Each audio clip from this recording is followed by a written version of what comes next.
Hey everybody, what's up? It's Joel, aka The Daily Guru, and it's time for another edition of Something Old, Something New.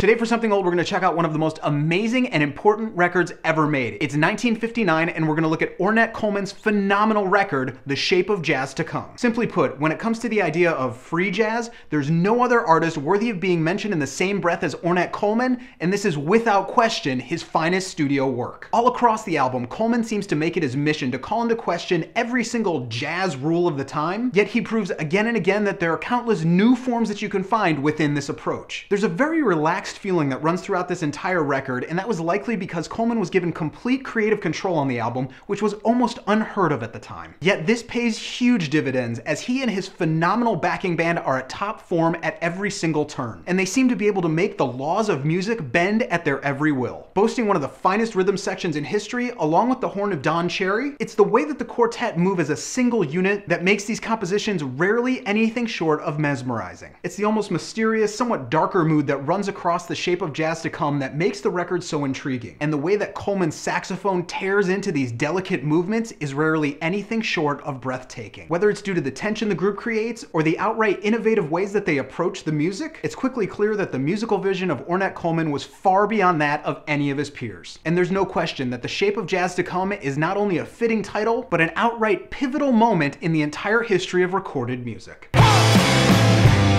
Alright everybody, today for something new, we're going to check out the most recent release from Howlin, and it's called The Russian Wilds. This album came out a few weeks back, and I've listened to it a number of times trying to really wrap my brain around it and get an honest look at the record. If you're not familiar with Howlin, they're a little bit Zeppelin, they're a little bit Black Sabbath, and a whole lot Black Crowes, but in a good way. To that end, you can easily argue that The Russian Wilds could have been released in the 1970s and fit in perfectly with the rock sound of that era. Except for the production. The production on this album, save me. This record is so crisp and clean, it almost hurts. You have a power rock band playing. You can afford to have a bit of grit. But wait, guess who the executive producer was? That's right, Mr. Let's Make It Clean as Hell himself, Rick Rubin. And he manages to ruin yet another potentially great record. His inability to just let the band be themselves is no more apparent than in the vocals, because the sound there is, well, to tell you the truth, you kind of have to hear it yourself to understand, because they're just overproduced in the worst sense of the word. However, while this fact does knock the album's overall appeal down a couple notches, the reality remains that the band are very talented, and the overall songs are pretty good for the most part. The lyrics do keep your attention, but at the same time, there just seems like there's something